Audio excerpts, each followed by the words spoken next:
Shalom, shalom, madame, monsieur, téléspectateurs de Télévis Côte d'Ivoire. Rencontre pour aujourd'hui va s'articuler autour du thème de la mission ou de l'œuvre missionnaire. Et donc, notre invité, c'est le révérend missionnaire Olivier Verdoyan, fondateur de la mission Nation pour Christ. Voilà, il est entre deux avions, France, Suisse, Côte d'Ivoire, pour ne pas dire Afrique. Voilà, donc c'est avec lui, n'est-ce pas, qu'on va faire cette émission durant la demi-heure. Bienvenue à toutes et à tous et merci de nous rejoindre sur Télévis Côte d'Ivoire.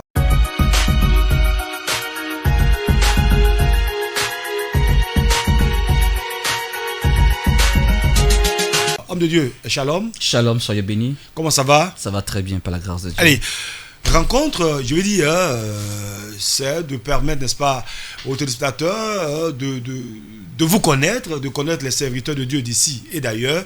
En tout cas, merci d'avoir accepté notre invitation. On sait que vous êtes très, très, très chargé. Mais bon, pour l'œuvre, n'est-ce pas, du Seigneur, vous avez accepté d'être ce jour avec nous. Avant toute chose, on va prier pour bénir ces instants, c'est possible? Bien sûr. Allons-y, révérend. Père, merci pour ce moment que tu permets. La Bible déclare que là où deux ou trois se réunissent, tu tiens au milieu d'eux. Sois avec nous, au nom de Jésus. Amen. Amen. Je l'ai dit, hein, vous êtes missionnaire, Olivier Verdoyan, c'est votre nom? Voilà. Oui. Ça fait un peu européen, là, Verdoyan. Oui. Surtout avec le thé, là, c'est pas... Mon nom, c'est Igba, voilà. Dans le micro Ok, désolé. Mon nom, c'est Igba. Mhm. Voilà, Igba. Et voilà, je suis ivoirien 100% de Sample de Tabou. Ah. Et Olivier, c'est mon prénom, voilà. Et Verdoyan, c'est un prénom prophétique que le Seigneur m'a accordé. C'est quoi ça? Qu'est-ce qui se cache derrière? Prophétique Verdoyan. C'est la vertu, quoi. Voilà, Somme 52, verset 10 nous explique cela, voilà. Et moi, je suis dans la maison de Dieu comme un Olivier Verdoyan. Et j'espère en tes promesses, voilà. Donc c'est un peu mon identité spirituelle. D'accord. La verdure, la restauration, voilà, tout ce qui est renouvellement, voilà, renaissance, voilà. Je veux dire, les noms ont un impact dans la vie, n'est-ce pas, de ceux qui les portent? Bien sûr, effectivement, puisque nous avons vu dans la Bible même que le Seigneur a changé le nom de plusieurs personnes, oui, par rapport à la mission, parce que... Abraham qui est passé à Abraham, Sarai qui est passé à Sarah, exactement, Jacob qui est passé à Israël. Exactement. Donc le nom n'est pas juste pour un changement, mais c'est par rapport à la mission. À côté du nom, il y a un mandat divin qui est rattaché. Donc Dieu change le nom par rapport au mandat divin. Tout à fait. Et c'est en fonction de ce mandat divin que celui qui reçoit ce nouveau nom, comme on appelle, exerce. Voilà. Donc moi, personnellement, c'est depuis 1994. J'étais couché dans le divan, ma mère était en train de préparer. Et, ici à Abidjan? Oui, ici à Abidjan en 94. Et j'étais en train de méditer sur le livre de 1 Corinthiens, le chapitre 2. Frère messager, vraiment... 1 Corinthiens le chapitre 2. 1 Corinthiens chapitre 2. J'étais dans une église avec les anciens de l'église et je savais déjà Dieu, mais pas véritablement de manière dépendante. Voilà. Et Dieu m'a expliqué 1 Corinthiens 2. J'ai eu la grâce d'entendre la voix de Dieu. Et je disais, mais... Attends. Je vous prends au mot. Souvent, certains disent, j'ai entendu la voix de Dieu. Comment on entend la voix de Dieu? Comme je dis, de toute façon, je vous parle là, ou bien il y a une manière spécifique d'entendre la voix de Dieu. Il y a plusieurs manières d'entendre la voix de Dieu. Oui. Parce que Job, le chapitre 33, son verset 14 à 16, nous dit, Dieu parle tantôt d'une manière ou d'une autre, mais l'on ne prend point garde. Il parle lorsque souvent, l'homme est plongé dans un profond sommeil, Dieu lui révèle des choses en songe. Donc ça, c'est l'un des moyens par lequel Dieu passe. Oui. Il y a les rêves, il y a le songe. Mais moi, dans mon expérience, Dieu m'a fait la grâce d'entendre sa voix de manière audible, comme tu me parles. En français? Bien sûr, puisque je suis français. Dieu ne parle en anglais. Voilà, okay, donc ça a été une expérience extraordinaire. Oui. Mais ça, c'était ma deuxième expérience. Ma première expérience, c'était lié à mon appel. Peut-être on va revenir dessus. Donc, pendant que j'étais en train de méditer, j'entends une voix, Olivier. Ça amplifie. Je ne peux pas l'imiter. Mais ça pénètre tout mon corps, je me sens immobilisé dans le divan et je demande aux gens qui étaient à côté de moi, je crois qu'il y avait un cousin, est-ce que tu entends quelqu'un m'appeler? Il n'y a personne. Mais je regarde puisque les maisons de Sojefia à Pop, il y a l'arrière-cour qui est ouvert, il n'y a pas de toiture à l'époque. Donc je regarde le ciel ouvert. Waouh! Le ciel ouvert, il y a une gloire, je ne sais pas comment l'expliquer. Et c'est comme si à chaque fois que la voix retentit, il y a un mouvement qui se passe dans le ciel. Et ça descendait directement dans mon cœur. C'est bizarre, mais et la Bible que j'avais, c'était plus comme la Bible, c'était comme je sais pas, comme une couverture. Je sais pas comment t'expliquer, messager. Et chaque verset, le Saint-Esprit m'expliquait. 1 Corinthiens chapitre 2, tout le chapitre 2. Et quand je suis sorti de là, ça a duré peut-être 1 minute, mais j'avais l'impression de faire peut-être 3 heures du temps. Dès que je me réveille, je prends le stylo, je commence à écrire, parce qu'à l'époque, il n'y a pas Internet, il n'y a pas cellulaire, tout ça. Donc, il faut enregistrer tout ça. Donc, et je vais à l'église, le même jour. Il y a un ancien qui s'appelle Dieudonné, que Dieu le bénisse que Dieu le bénisse s'il suit cette émission. Alors, qu'est-ce qui va se passer? Je lui dis, ancien, Dieu m'a parlé. Il dit, ah bon? Parce qu'à l'époque, Dieu m'a toujours utilisé très jeune, jusqu'à présent. Donc, je le fais asseoir, je lui dis, ben écoute, voilà ce qui s'est passé. Et puis, raconte. Et je commence à expliquer 1 Corinthiens 2. Il dit, attends, il s'en prend un cahier. Et puis, je le vois en train d'écrire. Moi, je parle. Quand je finis, il dit, waouh! Effectivement, Dieu t'a parlé. Il prend tout ce que j'ai dit, il fait de ça une formation des appelés et il forme les gens. Et il me dit, mais est-ce que tu peux au moins parler de ce que Dieu t'a dit? Il m'a donné, c'était une cellule, l'opportunité de parler. Frère, de prêcher, n'est-ce pas, dans cette cellule ce jour-là. Frère, j'ai commencé à me voir en train d'enseigner sur 1 Corinthiens 2. Je n'ai pas encore fait l'étude sur le personnage de l'apôtre Paul.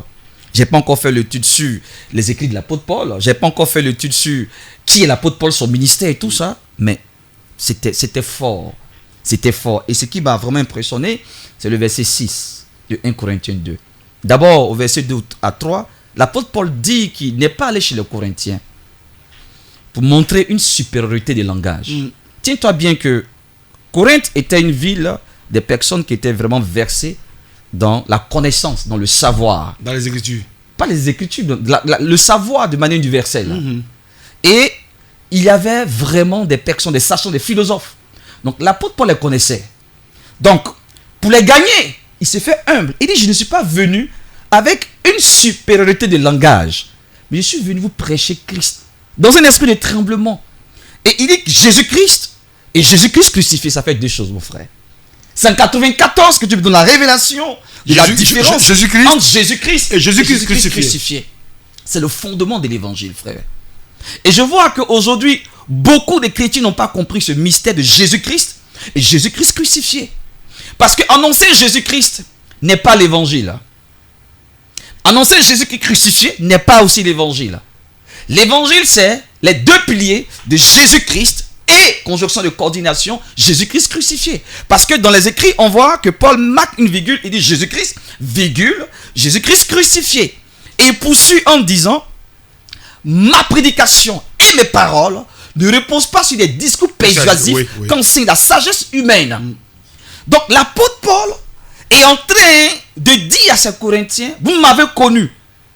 Ce Paul, versé dans la Torah, persécuteur de l'église, hébreu, 100% hébreu, et en même temps c'est un Romain, et qui avait la connaissance des sciences. Mais il dit, ce n'est plus le même apôtre Paul. J'ai été frappé par celui qu'on appelle Jésus. Je croyais que c'était un personnage comme ça, ou bien juste des usurpateurs, des gens qui venaient pour mélanger un peu, comme le judaïsme. Mais il s'est révélé à moi. Donc, je vais vous présenter ce Jésus dans une démonstration d'esprit et de puissance. Et les gens ont compris, n'est-ce pas, que ce Paul-là, vraiment, il avait fait cette rencontre avec le Seigneur Jésus. Exactement. Et il poursuit en disant, pour ne pas que votre foi soit fondée sur la sagesse des hommes. Aujourd'hui, la foi de beaucoup de chrétiens est fondée sur la sagesse des hommes. Parce qu'aujourd'hui, on a beaucoup d'intellectuels qui interprètent la Bible en fonction de leur connaissance humaine. Or, la Bible s'interprète d'elle-même par le Saint-Esprit. Aujourd'hui, beaucoup de chrétiens ont une connaissance superficielle. Pourquoi? Parce que la Bible est prêchée de manière littéraire. On ne rentre pas dans la profondeur. Donc, tout ce qu'on prêche, parce qu'aujourd'hui, il y a une tendance de coaching. Ce qui fait qu'aujourd'hui, les pasteurs, pour une visibilité, tombent dans le piège. J'ai connu un pasteur qui prêchait bien. Et à un moment, quand je le vois, il est devenu coacheur matrimonial. Pourquoi? Et on l'invite dans les plateaux de télé. J'ai dit, il cherche la visibilité. Il est sorti de son cadre. Pourquoi? Parce qu'aujourd'hui, Satan est en train d'agir. Il agit dans quel sens? Pour séduire. C'est le séducteur. Donc, il est là pour dérouter. Donc, aujourd'hui, il y a cette tendance de coaching. Et je dis aujourd'hui, je ne suis pas un coacheur. Parce que l'apôtre Paul est le meilleur coacheur, mais il n'a pas voulu s'inscrire dans ce canevas. Parce qu'aujourd'hui, la tendance de coaching n'existe pas aujourd'hui. Ce n'est pas aujourd'hui que ça existe. Il y a depuis longtemps que ça existe. Donc, Alors moi, Dieu m'a identifié au ministère de l'apôtre Paul. Et depuis mon appel 92, Jusqu'à ce jour, je prêche l'évangile dans toute sa puissance. Olivier Verdoyan, fondateur de la mission Nation pour Christ, hein, voilà, entre deux avions. Auparavant, on va dire, installé en Côte d'Ivoire. Bon, le Seigneur a fait la grâce à son serviteur d'aller, on va dire, un peu exercer le ministère en dehors des frontières africaines. Voilà, France, Europe et autres. Mais on revient encore au pays, n'est-ce pas, bon, pour continuer la mission. Voilà, donc ça c'est juste planter le décor par rapport à l'appel. Exactement. Mais le témoignage, la rencontre avec le Seigneur, c'est parti comment, serviteur? Ok. Alors... Je sens que vous parlez avec beaucoup de maestria, beaucoup d'entrain, beaucoup de punk. Oui, bien sûr, parce qu'il m'a vu. Celui qui a vu le lion et celui qui a entendu parler du lion n'ont pas la même réaction. Exactement, je le dis, la femme qui a expérimenté l'accouchement et celle qui raconte l'accouchement de manière théorique, ah ben oui, c'est pas pareil. C'est pas pareil. Voilà, donc moi déjà, quand même, Dieu m'a rafraîchi la mémoire parce que je porte un nom, Doué dans mon ethnie qui signifie éléphant, donc j'ai la mémoire d'éléphant, donc souvent le Saint-Esprit me dit, il va vous rappeler toutes choses, mais Dieu m'a fait la grâce. Oui. En plus de ma mémoire qui est fertile, le Saint-Esprit aussi rajoute. Donc je me rappelle, je crois que j'avais 10 ans ou 11 ans. On était déjà au collège. Je ne vais pas donner la date, sinon ils vont essayer de comparer mon âge. Mais il y a très longtemps de cela. Ben oui. Et j'étais avec des amis, ça s'est passé à Port-Boué. Et à chaque fois que je vois des rassemblements, que ce soit musulmans, des chrétiens dans la rue, je marque un arrêt. Je vérifie seul. Souvent, ça se passe dans la soirée vers 19h-20h. Et je regarde la lune, je regarde le ciel. Et je dis, ce monsieur-là, tôt ou tard, je vais le servir. C'est bizarre. Ce monsieur, lequel des messieurs? Je dis le ciel. Dieu. Ah, ok, Dieu. ok. Donc, je dis à mon ami, qui s'appelle Giovanni, c'est lui où il est, mon ami d'enfance. Je vais servir Dieu, une histoire, ton histoire. Mais Dieu m'a donné un talent de football. J'étais un grand footballeur. Donc tout Port-Boué. Quel poste? J'étais attaquant. Ah, yeah. J'étais attaquant. On a beaucoup de milliards. Hein? J'étais attaquant et tout Port-Boué m'a connu. On m'a donné un nom, Babi Compteur. Parce que quand je joue, j'aime pas échouer. J'aime marquer. Et il y a un signe que j'ai vu. Quand je joue, il y a la foule qui arrive. Et les gens commençaient à remarquer. Mais quand tu joues beaucoup d'hommes, le terrain est plein. Donc mon nom, il a renommé déjà dans tout Port-Boué. Babi Compteur. Babi Compteur. Tout Port-Boué, c'est qui il est. Parce que je n'aimais pas perdre. Ça, c'est de 1. Deuxième signe, qu'est-ce qui va se passer? Lorsque les gens se bagarraient, comme Moïse, comme s'il était établi, je venais les séparer, je venais arrêter. Je donnais des conseils aux gens. Troisième signe, c'est mes amis qui ont remarqué ça. Lorsqu'on veut te faire du mal, quand tu ne sais pas, on veut te taper, quelque chose nous arrive et puis on trébuche. Donc moi j'ai constaté, c'était comme un jeu pour moi. Il dit vous ne pouvez pas me toucher. On dit on va voir. Donc dans la discussion quand tu veux me taper, je vois comme si quelqu'un les tape et puis ils sont en train de... Donc ça me faisait peur. On me disait que moi j'étais un génie, mais j'avais un pouvoir. Déjà très jeune. Troisième signe. Quatrième signe, il y a une dame du nom de Germaine, que Dieu la bénisse. Je l'appelle comme ma mère parce qu'elle vendait du pain. À l'époque le pain était à 30 francs, mais je paye ça à 15 francs. Le pain condiment là? Non, le pain, le kiosque. Ah ok, oui. On tente de jouer, elle m'a appelé. Viens. Toi, serviteur de Dieu là, devant mes amis, il dit, mais comment? Aujourd'hui, on s'en va à l'église après toi. Le soir, on s'en va. C'est comme ça, là, elle m'a pris de force. Excusez.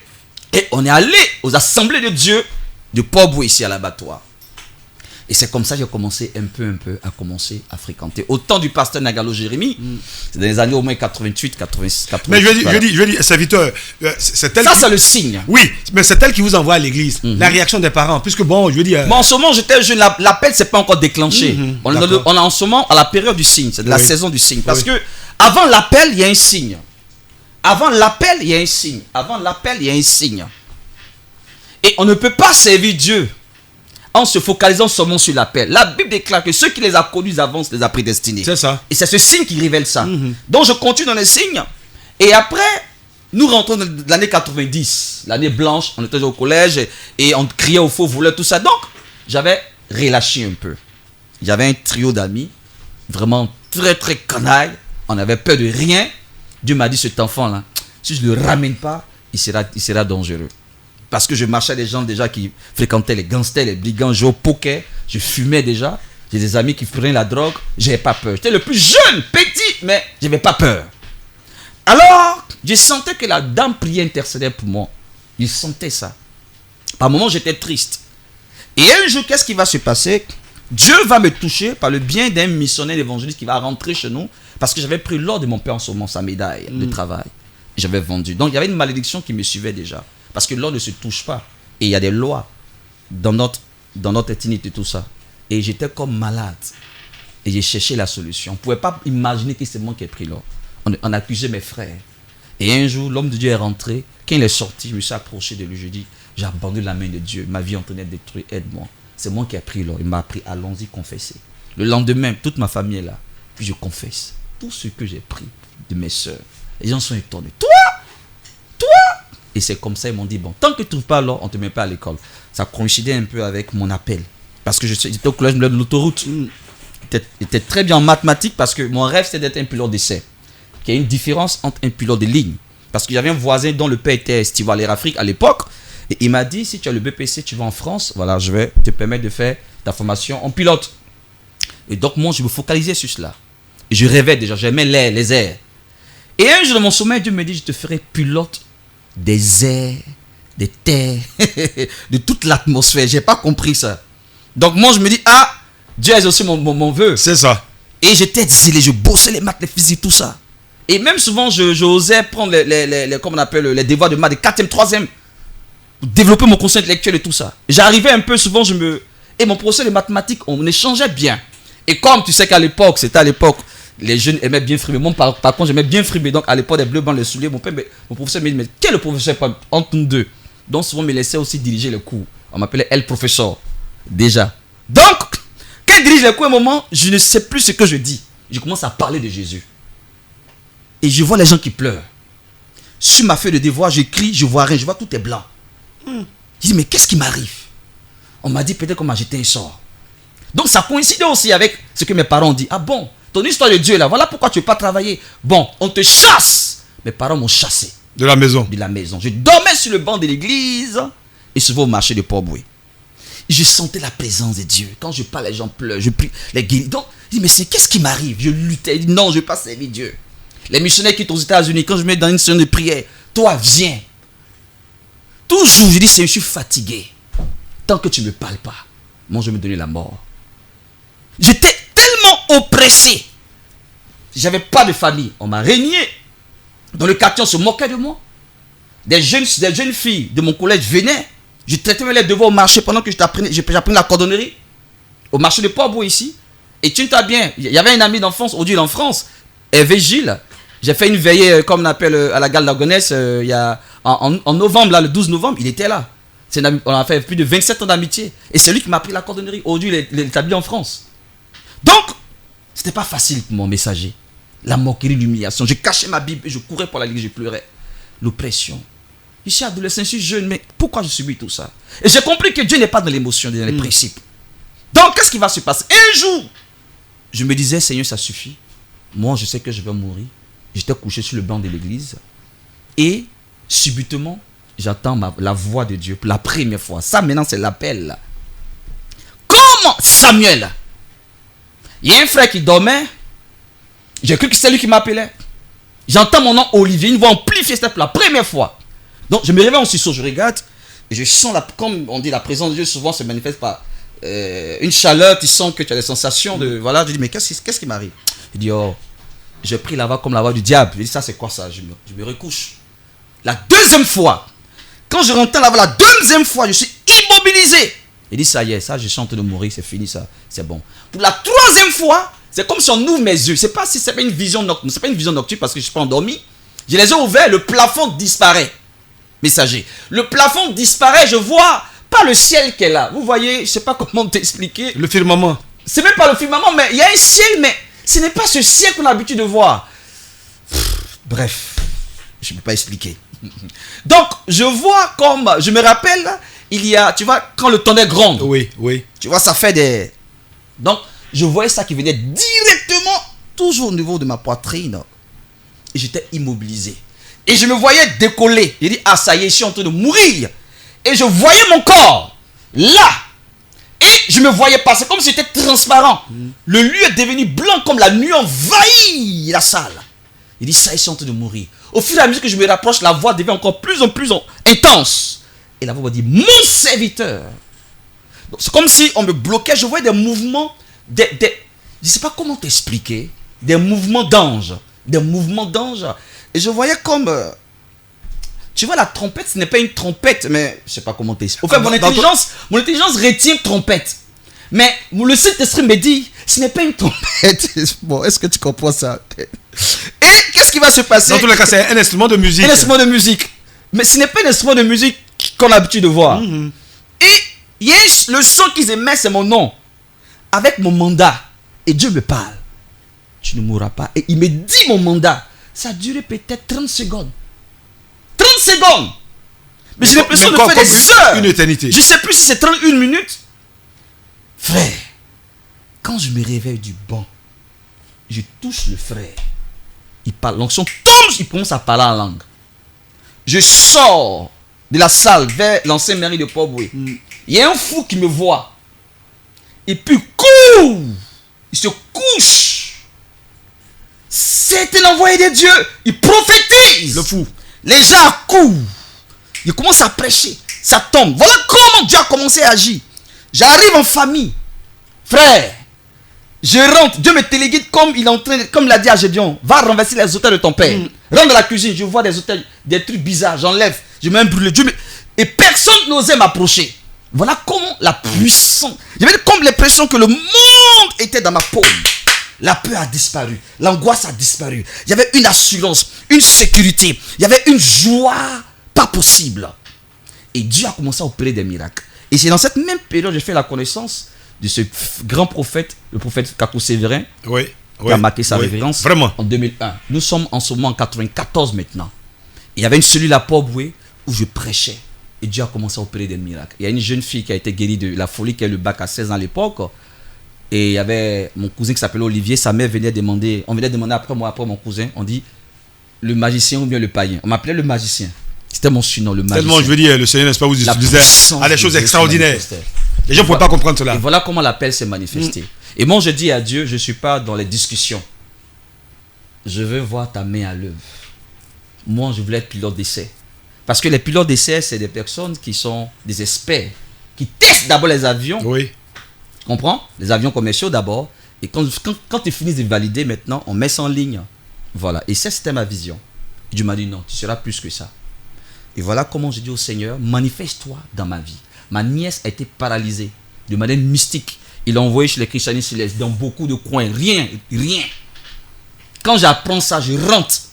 J'ai dit tout le monde dehors. Tout le monde sort. Une autorité, personne ne pouvait s'imposer. Ma mère, tout le monde. Et je les vois, ils sont par la fenêtre. On doit voir ce qui va se passer. Elle est paralysée, elle perclue des pieds. Il n'y a plus de force dans ses membres. Elle avait 6 ans à l'époque. Il dit, viens. Je la prends comme ça. Je la soulève. Lève-toi et marche. Elle tombe. Ça commence à murmurer. Il dit, Jésus, tu ne vas pas me laisser tomber. Je reprends sa main.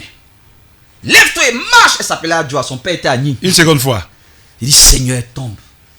Donc, je sens que ça murmure. Il dit, Seigneur, tu n'es pas resté 4 jours dans le tombeau. Je voyais, c'est ça la foi. Je la voyais déjà dans mon esprit en train de crier, maman, je marche. Quand j'ai vu l'image, j'ai identifié mes émotions à l'image dans mon esprit. Et j'ai pas hésité. Lève-toi et marche. Elle a sauté comme une biche. Elle a crié, maman. Donc tout le monde rentre. Dieu me dit, sors de par la personne. Je retourne à l'église. Et le quartier. C'est, comme on dit les Ivoiriens, c'est gâté au quartier. C'est gâté. Et mes soeurs maintenant avaient peur de moi. Quand j'allais, toi viens ici. Tu as fait ça. La parole de connaissance pointue. Elles ont eu peur. Elles ont laissé les maraboutages et tout ça. Voilà comment Dieu a commencé à convertir ma famille par la puissance de Dieu. Tu comprends? Et cet homme aussi m'a impacté, le prophète Kakou Sévérin. On avait une relation très particulière. Et en 95, pendant qu'il voyageait son voyage en Allemagne, j'ai prêché à la cellule. Et il est venu s'asseoir. Avec l'humilité, j'étais gêné. Il dit, vas-y Olivier. Et j'ai parlé d'un sujet qu'il a touché. Il a dit, tu as dit pendant que tu prêchais, si je cherchais à plaire aux hommes, je ne serais point serviteur de l'Éternel. Et ça, il m'a donné des conseils. Et quand il est parti, il y avait un kiosque en face, je suis allé m'asseoir. Il était vers 19h, 20h. J'ai une vision. Ça, c'est la vision qui m'a sauvé, messager. Et je vais partager à tous les hommes de Dieu, à tous ces jeunes serviteurs de Dieu qui vont écouter, ceux qui écoutent cette vidéo et tout ça sur ma page. Écoutez très bien. La vision, je suis dans une salle de conférence, comme un auditorium, une grande salle. Et c'était un programme comme une conférence internationale. Et il y avait des serviteurs de Dieu qui étaient en train de présenter. Et on présentait les gens. Il y avait comme un écran géant. Et il y avait l'orateur principal, c'était un jeune. Mais avant qu'on arrive au jeune, celui qui était avant lui, déjà la salle s'est levée pour crier. Tu vois comme Drogba marque au stade là. Wow.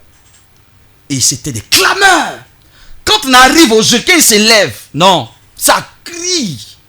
Souvent on dit acclamez le Seigneur pour le serviteur. Tu sais que c'est un piège.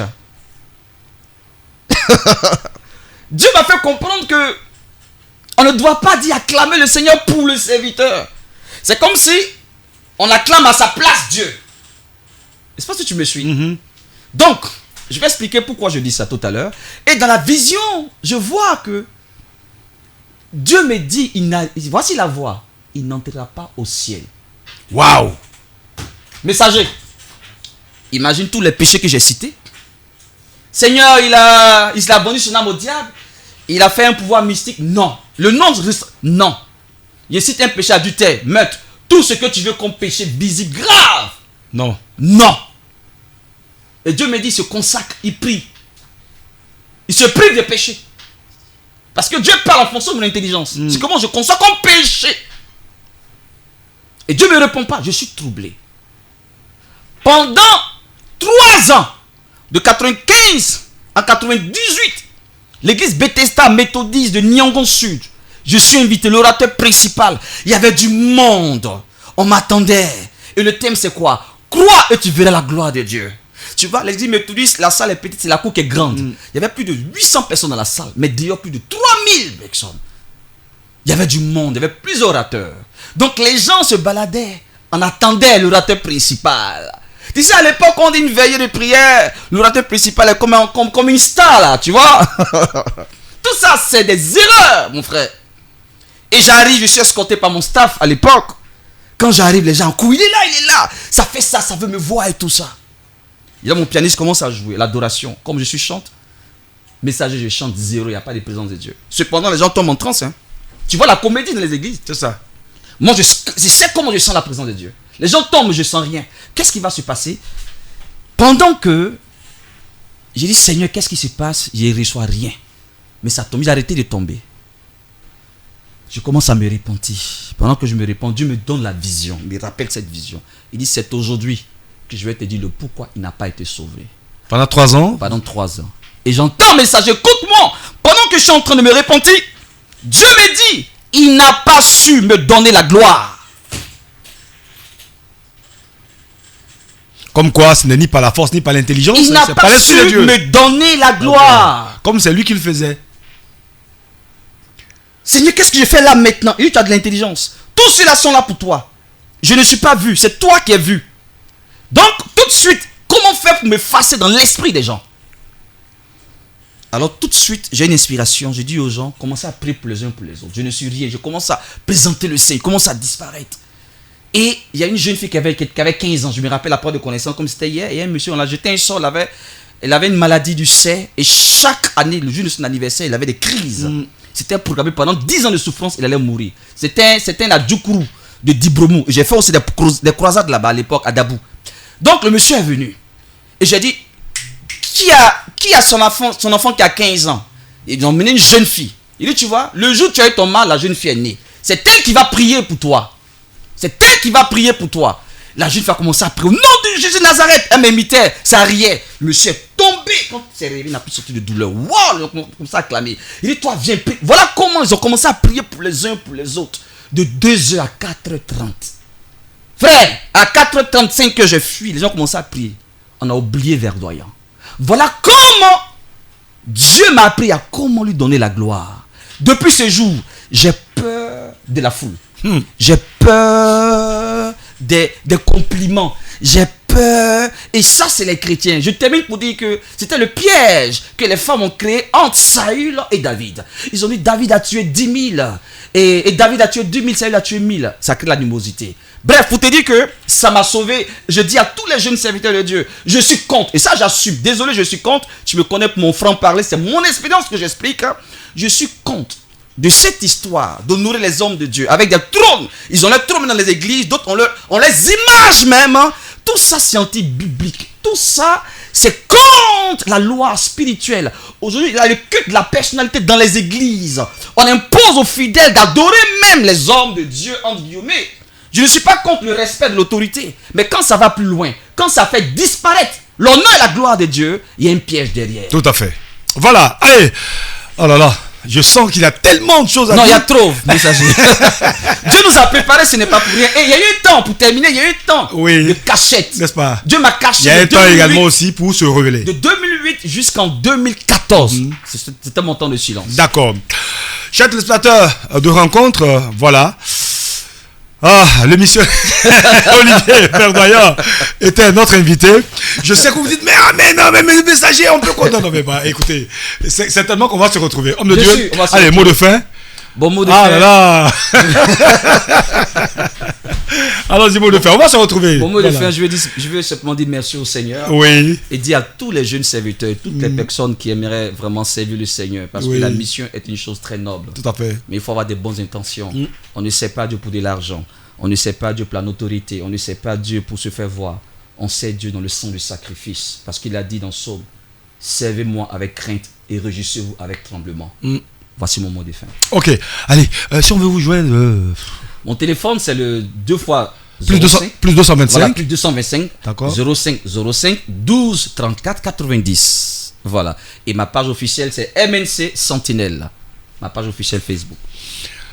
On va refermer la porte, n'est-ce pas, de cette émission. Le missionnaire Olivier Verdoyen, fondateur de la mission Nation pour Christ, en abrégé MCN, n'est-ce pas, était notre invité. Voilà, vous avez appris, chers téléspectateurs de Télévis Côte d'Ivoire, à connaître nos serviteurs. Voilà, j'allais dire, ne vous en faites pas. Je sais qu'il y a tellement de choses à développer, mais bon, certainement le Seigneur permettra qu'on se retrouve encore dans le cadre de rencontres pour d'autres aventures. Allez, merci de nous avoir suivis. Merci à toute l'équipe de production. Le messager, c'est moi. On se retrouve très bientôt sur Télévis. Que la paix et la grâce du Seigneur vous accompagnent. À très bientôt. Shalom.